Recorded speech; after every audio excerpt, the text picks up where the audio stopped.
Isang health advocate ang nanawagan ng pananagutan mula sa Department of Health o DOH kaugnay ng umunoy iligal na paglilipat ng 60 billion pesos na pondo ng PhilHealth. Isang isyong nauna nang ibinasura ng Korte Suprema. Giit ng health advocate na si Dr. Tony Lechon, mahalagang linawin ng DOH ang kanilang papel sa kontrobersiyang ito upang matiyak ang integridad ng pondo para sa kalusugan ng publiko. Narito ang report ni Riz Calata.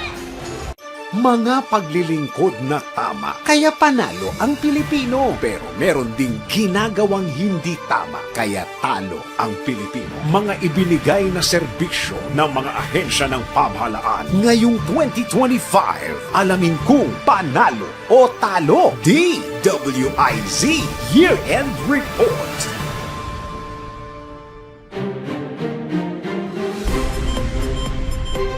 DOH o Department of Health ang isa sa mga ahensyang dapat managot sa isyu ng paglilipat ng 60 billion pesos na excess fund ng PhilHealth patungong National Treasury na una nang binaligtad ng Korte Suprema.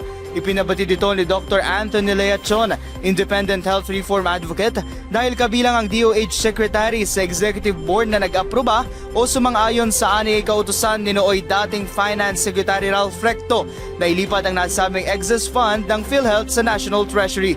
Ipinabatid ni Dr. Leachon na inamin mismo sa pagdinig ng Senado ni dating PhilHealth President at CEO Emmanuel Ledesma na sumunod lamang siya sa direktiba sa kanyang ilipat ang nasabing sobrang pondo. Well, ang mananagot niyan, kung titingnan mo during the Senate hearing, sabi ni President Emmanuel Ledesma, napag-utusan lang po ako during a cabinet meeting na ilipat yun, i-remit yun in tranches. Sabi ni Emmanuel Ledesma, I'm just a good soldier. So dapat, ang mananagot dyan, yung nag-utos. Well, ang lumalabas, si Secretary Recto ang nag-utos. Diretso sa letter ni Emmanuel Ledesma. Pero during a cabinet meeting, sino naman ang head ng cabinet meeting? Di si President Marcos yun. Pero siyempre, ang member ng board nandun, si Secretary Recto. So kung talagang magkakaso, di siyempre yung chairman of the board ng PhilHealth, yung DOF secretary and the entire board na nag-approve niyan. So sila yung accountable. Yan si Dr. Anthony Leachon, Independent Reform Health Advocate sa panayam ng DWIZ. At yan ang report sa performance ng DOH. At sa DOH, talo ang Pilipino.